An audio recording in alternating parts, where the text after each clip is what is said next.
Assalamualaikum warahmatullahi wabarakatuh. Selamat siang, salam sejahtera untuk kita semua. Perkenalkan, saya Insinyur Muhammad Dominic Mendoza, SD Eskom FM, dosen di Prodi Pendidikan Teknologi Informatika dan Komputer, Fakultas Teknik Universitas Negeri Medan.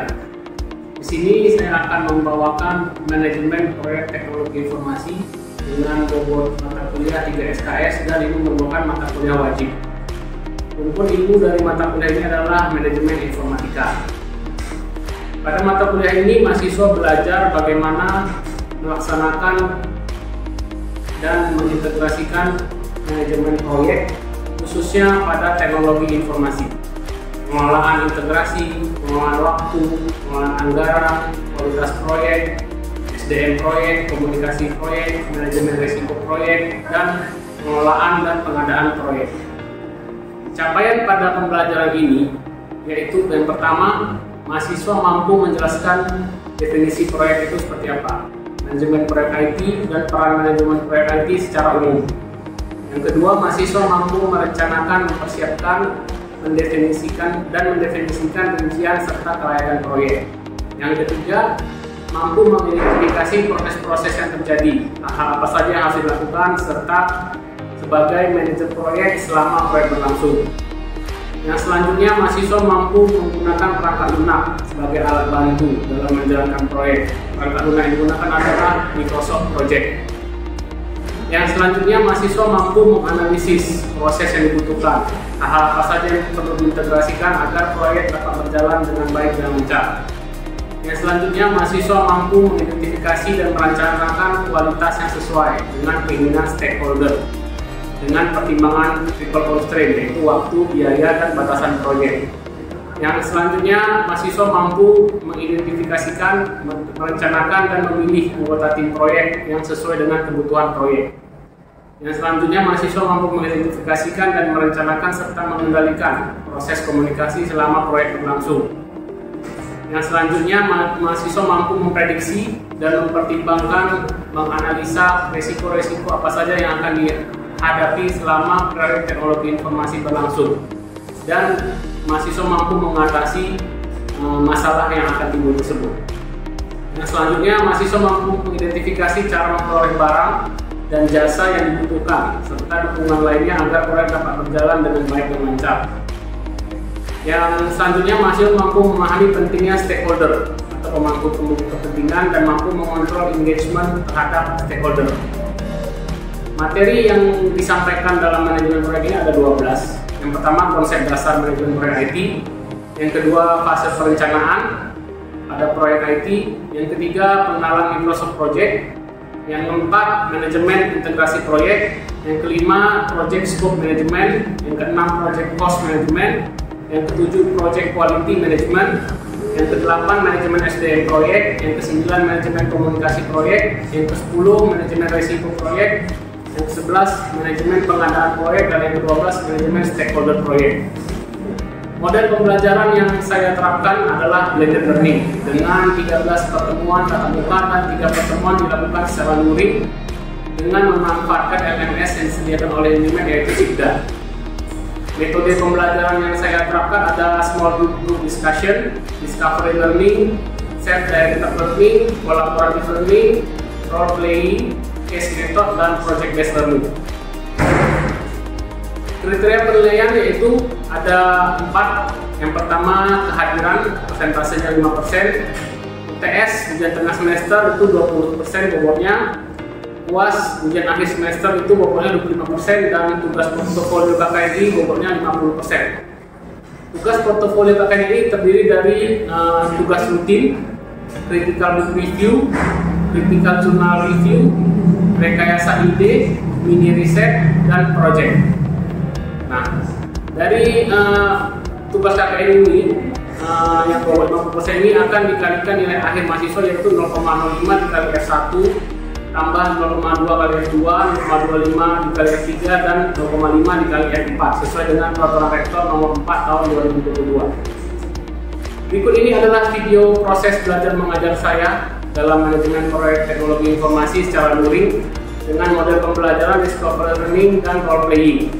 dan saya menyampaikannya secara ceramah dalam menggunakan slide dan mengaitkannya dengan penelitian yang telah saya terapkan. Berikut silahkan dinikmati briefing. Terima kasih. Assalamualaikum warahmatullahi wabarakatuh. Selamat pagi semuanya. Waalaikumsalam warahmatullahi wabarakatuh. Bagaimana kabarnya hari ini? Apakah sehat dan semangat ingin belajar? Sehat.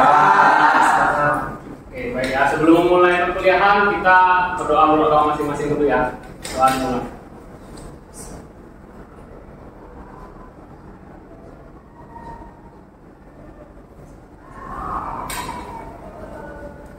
Oke, berdoa selesai. Baik, hari ini kita masuk mata kuliah manajemen proyek teknologi informasi, pertemuan keempat yang membahas manajemen lingkup proyek atau scope yang bagian dari triple constraint. Ya. Sebelum memulai, kita ada baiknya membaca nasihat dari Pak Nelson Mandela ini. Ya. Di sini beliau membilang pendidikan adalah senjata paling mematikan di dunia ini. Karena dengan pendidikan Anda dapat mengubah dunia. Ya kan? Itulah salah satu kenapa kalian masuk di pendidikan ini. Salah satunya kalian menjadi SPD supaya kalian bisa mengubah dunia melalui murid-murid yang nantinya akan kalian ajar. Jadi semoga materi hari ini bisa membantu nanti kalian saat menjadi guru ataupun praktisi di dunia IT. Oke. Pertemuan minggu lalu kita membahas fase perencanaan proyek IT ya. Bagaimana kita merencanakan proyek, di situ juga ada siklus hidup proyek, kita belajar SDLC, System Development Cycle, bagaimana proyek dimulai hingga akhir. Nah, pada tahap ini untuk membatasi scope, jadi proyek itu nggak melebar kemana-mana, kita bahas hari ini scope, jadi supaya batasannya jelas, jadi proyeknya lancar dan tidak gagal. Oke, untuk penelitian terkait ya, ada 3 penelitian saya dan rekan saya yang terkait dengan scope. Yang pertama dengan Pak Olnes, itu tentang Android-based rooftop solar power plant capacity calculator application. Jadi di sini kami membangun aplikasi PV. Kalau di rumah kita bisa pasang PV untuk tenaga surya untuk listrik kita. Nah, inilah aplikasinya menghitung kebutuhan daya rumah kalian itu berapa. Ya. Nah, di sini saya menerapkan juga SDLC dan scope yang jelas sebelum membangun aplikasi ini. Yang kedua ada payroll system design pakai SDLC. Ya, sudah jelas dari payroll itu sistem penggajian. Jadi ada penelitian saya tentang sistem penggajian bersama Bu Tansa tahun 2020 itu terbit di jurnal Mati Singapura. Yang ketiga juga ada dengan Bu Reni implementasi e-commerce sales. Kami membuat e-commerce kemarin. Itu semua menggunakan manajemen proyek ya. Jadi ini berkaitan dengan materi kita. Jadi apa itu lingkup?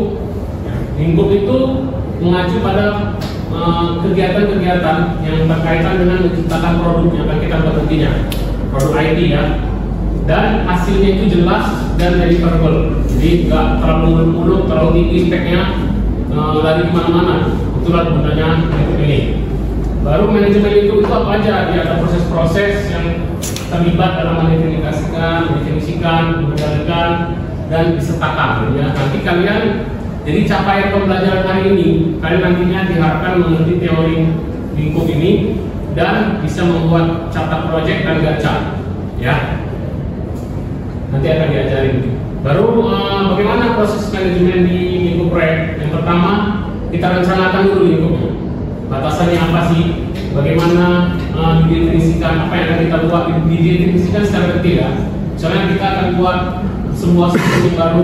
Nah, sistemnya berbasis apa? Berapa lama yang budgetnya berapa? Siapa yang kerjakan? Gitu ya. Dan diverifikasi oleh pemangku kepentingan yang memberi proyek. Oh, saya setuju dengan budget sekian, waktunya berapa lama? Terus dikendalikan lah dengan disetujui itu selama proyek berjalan, inilah timetable kita dan sinilah kita mengacu. Baru definisi lingkup itu kita buat charter proyek atau project charter ya. Baru itu dikembangkan dan disetujui. Disitulah kontrak kalian. Nanti kalau misalnya ada masalah kita mengacu ke charter proyek, kita lihat kontraknya. Baru yang ketiga kita buat WBS, bisa pakai metode mind mapping ya. Baru kita verifikasi lingkup tersebut, baru kita kendalikan. Lalu perencanaan lingkup itu pertama dokumen-dokumen ya, yang mendeskripsikan bagaimana tim akan menyiapkan bagaimana proyek itu berjalan, ada WBS di dalamnya, diverifikasi dan dikendalikan, terus masukan utamanya itu, komponen utamanya itu data project, dan cat, data lingkup awal, dan pencatatan proyek. Baik, ini contoh project charter, ya bisa kalian lihat ke depan ya. Inilah salah satunya capaian pembelajaran kita hari ini. Kalian harus bisa membuat ini. Nanti ada tugasnya juga.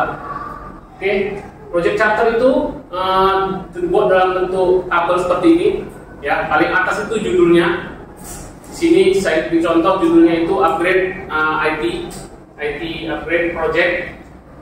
Di sini baru di baris kedua itu tanggalnya, kapan tanggal mulai dan kapan selesainya, jelas ya. Baru yang bagian ketiga itu ada milestone, di tahapan-tahapan utama yang harus dicapai, kayak garis besarnya. Yang pertama, update inventory harus selesai di tanggal 15 April di sini keluar. Terus hardware dan software harus sudah dibeli di tanggal 1 Agustus. Ya, seperti itu contoh milestone. Baru yang selanjutnya di bagian budget informasi pendanaannya berapa, ya kalian tuliskan. Baru manajer proyeknya, penanggung jawabnya siapa, si nama dan email. Baru objektifnya, tujuan dari proyek apa, harus bisa apa ya. Sini dibilang untuk pengupgradean seluruh hardware dan software untuk semua karyawan totalnya ada 2000. Berarti ada 2000 hardware yang harus di-upgrade di sini. Selama 6 bulan. Sesuai dengan standar yang telah ditentukan oleh perusahaan. Ya, tujuannya jelas ditulis di sini. Jadi detail, ya. Baru sukses kriterianya apa? Hardware dan software dan jaringan yang sudah di-upgrade itu harus dites semuanya dan layak dipakai, ya, uji kelayakan. Ya. Baru pendekatannya gimana? Pertama kita update dulu.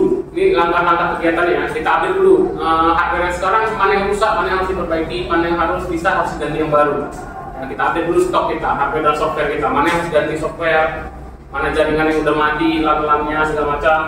Terus kita estimasikan biaya kita, ya. Baru kita buat request untuk pembelian hardware dan software. Baru tahap selanjutnya nggak boleh mengganggu pekerjaan yang sedang berjalan. Jadi selama upgrade itu pekerjaan yang berjalan itu nggak boleh diganggu. Oke, baru tahap selanjutnya itu ada orang-orang yang bertanggung jawab di proyek ini siapa aja. Sini contohnya Walter Smith itu sebagai CEO, dia yang bertanggung jawab dia sebagai sponsor yang mengeluarkan duit dan dia yang monitor proyeknya selama proyek itu berjalan. Baru di bawahnya terus ada yang kita sebagai project manager. Baru semua orang yang di sini harus tanda tangan di tengah, ya di sini. Baru di sini ada komen terakhir, komen-komen kalau ada orang masukan, kayak contohnya harus selesai paling lama 10 bulan. Memang tadi dari atas kita buat 9 bulan harus selesai, tapi walaupun telat dia kasih waktu 1 bulan bisa. Gitu. Jadi di sini ada komen-komen yang ditulis. Seperti ini project charter. Ya. Nah, karena kita hari ini salah satu capaian pembelajaran kita, ada kan mahasiswa yang bisa membuat project charter ini di depan, papan tulis. Saya Pak. Oke, silakan Veronica Maltiri.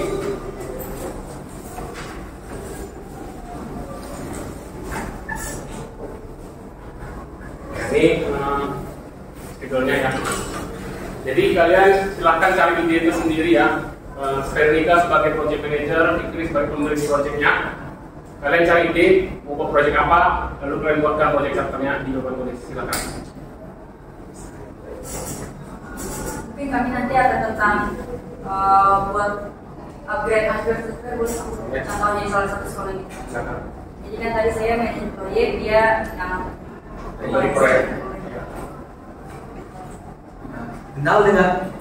Benar dengan Ibu Vero? Iya benar Pak. Kenalkan saya Fikri. Jadi saya di sini adalah yang punya jadi penjaga lab komputer di sekolah ini, kepala sekolah. Nah, jadi gini Bu Vero. Jadi saya di sekolah ini tuh akan mengupgrade komputer di sekolah dan seluruh software pada seluruh komputer di sekolah saya. Nah, jadi di sini saya ingin bertanya dengan Ibu apakah Ibu bisa? Oh, tentu bisa Pak. Kalau gitu Pak, kalau boleh tahu ada berapa komputer ya Pak? Nah, jadi gini di lab komputer sekolah saya ini ada 20 komputer Bu Vero. Nah, jadi selain upgrade komputer, jadi di sini saya juga ingin mengupgrade jaringan komputer pada sekolah ini. Apakah Ibu bisa? Bisa. Oke baik, kalau gitu Pak kira-kira bisa mulai kapan proyek ini Pak? Nah, jadi ini Bu, proyek ini tuh bisa dimulai tanggal 1 bulan depan. Nah, jadi saya di sini tuh memberi waktu kepada Ibu untuk mengerjakan proyek ini selama 1 bulan. 1 bulan ya. Iya. Untuk estimasi biaya yang mampu dikeluarkan oleh pihak sekolah kira-kira berapa? Untuk per komputer. Jadi di sini kan ada 20 komputer. Nah, jadi per komputer itu estimasi biayanya itu satu komputer 12 juta. 12 juta ya, Pak. Jadi Pak, untuk jam kerjanya apakah bisa setiap hari kami mengerjakan itu atau ada hari tertentu gitu? Oh, jadi mohon maaf ya Bu. Jadi pada saat hari Senin sampai dengan Jumat, sekolah saya itu lab komputer itu dipakai untuk mengajar. Oh. Jadi kira-kira Ibu itu bisa kerja di hari Sabtu dan Minggu. Berarti Pak, untuk nanti selanjutnya saya bisa berkoordinasi dengan siapa? Oh, jadi Ibu di sini bisa berkoordinasi dengan saya dan nanti juga ada kepala lab komputer saya yaitu Ibu Tarisa yang akan membantu Ibu untuk berkoordinasi mengerjakan proyek. Oke, baik Pak. Kita buatkan catat proyeknya dulu ya Pak, Oh, untuk baik. bagi bukti di awalnya. Baik Bu. Bisa ada pertanyaan Pak? Silakan buat daftar project ini. Jadi sesuai dengan yang berarti sudah dijelaskan. Bukannya yang pertama Pak ya? Tadi kan pas saya komputernya tadi kan untuk makanan dan sebagainya. Ini dibuat saja boleh Pak. Juga sampai ya? Ya.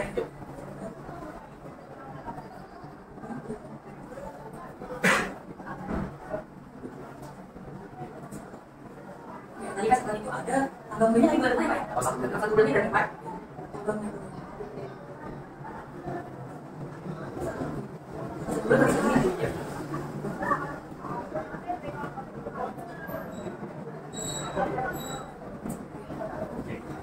Ini selanjutnya ada jadwal handphone-nya.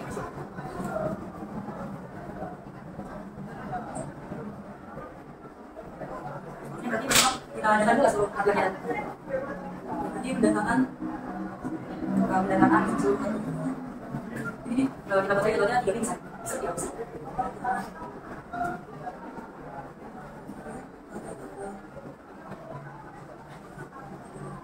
Ini kalau sudah data, kita sebelum berdasarkannya pas di sekolah kita pun tanggal 10 Desember.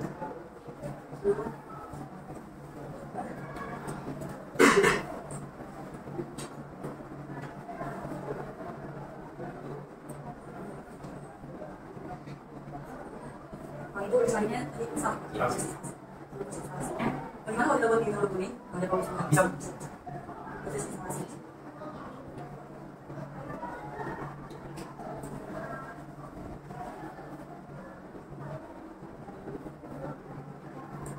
Bisa nanti ada sih Pak. Testingnya kita buat dari 1 Juni kalau kita buat dari 1 Juni kalau sudah bisa. Testing kalau sudah.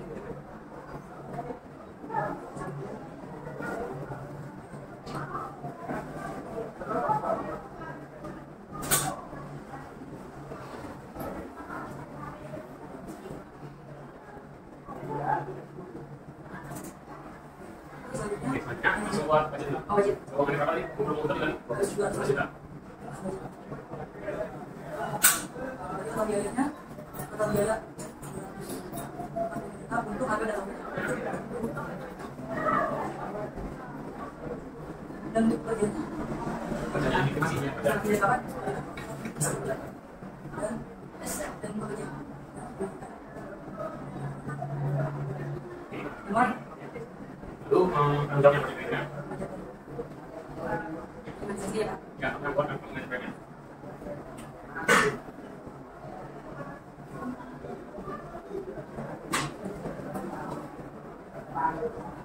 Lalu tujuannya, tujuannya sukses atau tidak? Kalau tidak apa ya? Mungkin itu Untuk project sesuai spesifikasi sesuai.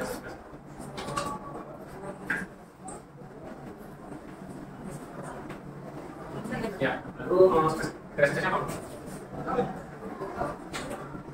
menurut saya pada tadi ini harus sudah siap semua dalam 1 bulan tanpa error. Oh ya, apa saja?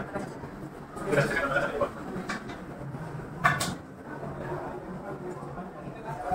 Dekatnya ini sama satu dekatnya. Iya. Berarti itu soal itu. Lalu tanggung jawab.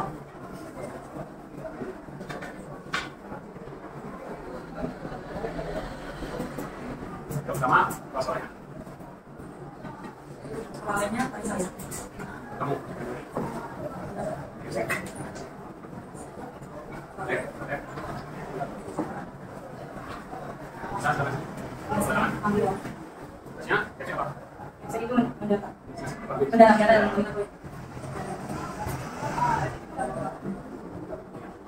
itu membantu jadwal.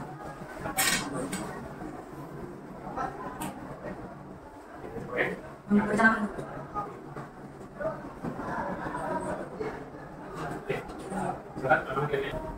Kalau sekolah dulu.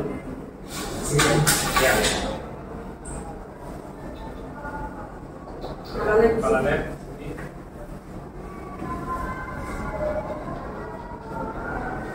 Oh, boleh ya.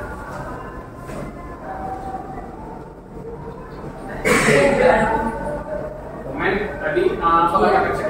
Nggak boleh di hari Senin sampai Jumat karena ada sekolah. Jadi hanya untuk Sabtu dan Minggu. Oke, betul. Silakan kembali. Tepatnya kita beri applause ya.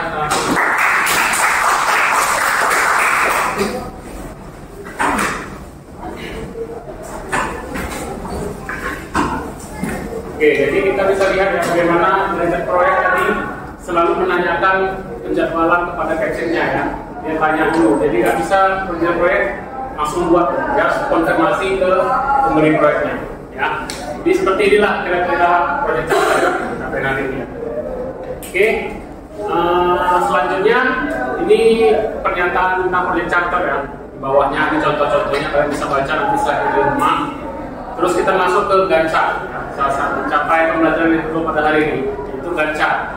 Gantt itu adalah jenis grafik batang ya, bar chart yang digunakan untuk membuat tugas-tugas pada proyek-proyek. Jadi dia penjadwalannya menggunakan ini. Jadi orang supaya tertata rapi penjadwalannya itu, apa yang sudah dilakukan duluan, apa tindakan pekerjaan selanjutnya, gitu ya.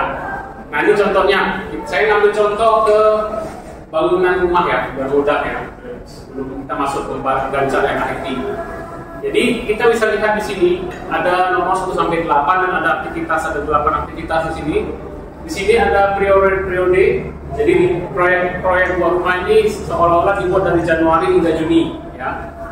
Menggali estimasi oleh kepala proyeknya itu 1 bulan lebih sedikit sampai Februari ya. Nah, fondasi dilakukan di bulan Februari setelah proses menggali selesai ya, dari Februari sampai Maret, di awal Maret. Tapi sedangkan kegiatan nomor 3, tembok, itu tidak harus menunggu fondasi selesai. Tidak berapa lama setelah fondasi dikerjakan dia sudah bisa dikerjakan. Lalu pemasangan ledeng juga, lalu selanjutnya pengerjaan atap. Nah, kalian bisa lihat pengerjaan atap ini harus menunggu fondasi selesai dulu ya. Ada yang bisa menjawab kenapa tembok dan pemasangan ledeng ini tidak harus menunggu fondasi selesai, sedangkan atap harus menunggu fondasi selesai? Ya, silakan. Nah, karena dalam membangun sebuah rumah itu Pak, kita membangun fondasi dulu, baru kita membangun atap. Karena kalau tidak ada fondasi, atapnya itu nanti akan rubuh. Sementara kalau misalnya kita membangun fondasi, kita masih bisa membangun temboknya juga Pak. Mereka kan mereka saling terkait, tapi mereka nggak saling bersinggungan. Sementara kan fondasi sama atap itu saling bersinggungan. Baik, betul ya. Jadi tembok itu tidak harus menunggu fondasi selesai semua. Begitu sudah ada fondasi yang dibangun sedikit, tembok sudah bisa mulai jalan ya, untuk menghemat waktu tujuannya ya. Jadi begitu seterusnya sampai terakhir pengecatan ya, pengecatan. Oke, kita mengerti ya Gantt ini ya. Selanjutnya membuat WBS atau Work Breakdown Structure. Work Breakdown Structure ini digunakan untuk memecah sebuah proyek ya. Jadi proyek besar dipecah kita jadi kecil-kecil apa yang harus kita buat ya. Pengelompokan pengerjaan proyek ya. Jadi dia tujuannya itu dekomposisi, mengkecil-kecilkan kerjaan yang besar ya. Ini contohnya membuat WBS untuk intranet. Kita bisa lihat di sini proyeknya intranet dipecahkan. Harus ada websitenya, harus ada homepage-nya, harus ada marketing page-nya, harus ada sales page-nya. Seperti kalau kalian PKI yang buat website, nah kan bisa pakai ini di laporan kalian nanti, ya. Lalu contoh WPS yang lebih kompleks ya, sampai 4 level dia, ya. Baru ditabulasi WPS intranet yang tadi di atas. Nah ini contoh WPS kalau dimasukkan ke Microsoft Project, ya. Jadi dia pakai udah kalian WBS kan kerjanya, udah kalian bagikan ke kecil-kecilnya ini, ada sub-sub bagiannya kan, baru kalian masukkan nanti penjadwalannya kayak pakai Gantt seperti yang tadi. Jadi seperti inilah Microsoft Project nanti di akhir perkuliahan kita belajar. Ini contoh preschool project yang lain. Jadi penggerakan WPS itu menggunakan analogi, ya, bisa pakai mind mapping. Ya. Contohnya ini pendekatan mind mapping. Kayak IT project yang tadi nih, dipecah dulu, diupdate dulu yang sekarang, ada yang rusak enggak, berapa yang harus diganti. Terus harus pembelian hardware dan software apa aja dibeli, server, laptop, desktop, PC desktop. Terus hardware dan software kapan harus diinstal, terus beli softwarenya apa aja, dan bisa dipecah-pecahkan pakai metode mind map ini. Nah, jadi mind map itu salah satu metode untuk digunakan untuk WPS. Ya. Ini contoh pendekatan mind map yang lain. Ya. Jadi Postaka WPS itu ada banyak tugasnya. Pada akhirnya harus jelas ya. Harus bisa dijelaskan lebih rinci. Kayak jangan bisa buat web gitu. Buat web kan banyak bawahnya, ada back end, ada front end, dan bagi lagi gitu kan. Harus rinci. Baru selanjutnya verifikasi ulang pekerjaan, ada yang kegiatan-kegiatan yang slip nggak? Ya. Sangat sulit membuat pernyataan lingkup WPS. Jadi apalagi proyeknya besar, misalnya pembuatan IT untuk di bank, ya, sistem e-payment, belum lagi connect ke BI, QRIS-nya, banyak macamnya. Nah, disitulah kalian harus verifikasi ulang, ya, supaya tidak ada yang slip. Terus validasi ruang lingkupnya biar nggak terlalu melebar, sesuai dengan permintaan pemberi proyek yang tadi buat si Vero. Baru ada pengendalian lingkup. Nah, berdasarkan WPS itulah kita kendalikan kegiatan. Berdasarkan Gantt tadi lah kita kendalikan. Jadi di bulan 1 harus selesai website. Sudah ada di Gantt kan. Nah, itulah timetable kita. Oke, sampai situ proyek kita hari ini. Ada bisa merangkumnya? Baik, silakan. Baik, saya akan mencoba merangkum tentang apa tentang perkuliahan hari ini. Nah, jadi manajemen lingkup project ini adalah mencakup proses-proses untuk yang diperlukan tadi dari awal sampai akhir tentang project. Jadi dari awal sampai akhir itu sesuai. Nah, terus di dalam manajemen lingkup project ini memiliki beberapa proses utama. Yang pertama yaitu perencanaan lingkup, lalu ada definisi lingkup, lalu ada pembuatan WPS, lalu ada verifikasi lingkup, dan yang terakhir itu ada yang namanya pengendalian lingkup atau maintenance. Jadi kurang lebih segitu yang bisa saya rangkum dari perkuliahan hari ini. Oke, baik, terima kasih. Ya, oke. Jadi capaian pembelajaran kita hari ini ya, selain mengetahui lingkup, verifikasi, pengendaliannya bagaimana, tools yang harus bisa kalian buat itu project charter sama Gantt chart. Oke, baik, di akhir perkuliahan ini seperti biasa kita ada tugas ya. Tugas yang dapat kalian kerjakan melalui link di wordwall.net resource. Ini nomornya, kalian bisa masukkan di laptop atau di PC masing-masing. Dikerjakan secara individu ya. Nanti di akhir perkuliahan akan saya tampilkan hasilnya. Oke, baik, silakan dikerjakan. Hasilnya. Oke, baik, silakan dikerjakan.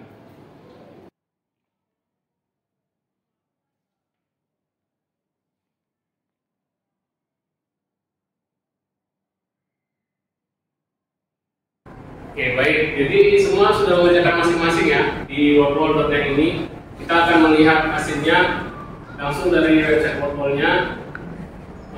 Oke, di sini kita bisa lihat nama Putra paling tinggi dengan skor 33, dan yang paling rendah ini ada FND dan T. T ini siapa ya? Kamu ya, Tika. Kira Tika ada kendala apa dengan soal hari ini? Karena tadi di itu Pak muncul kayak Pak itu kan cepat-cepat Pak, jadi saya udah susah dari mana Pak.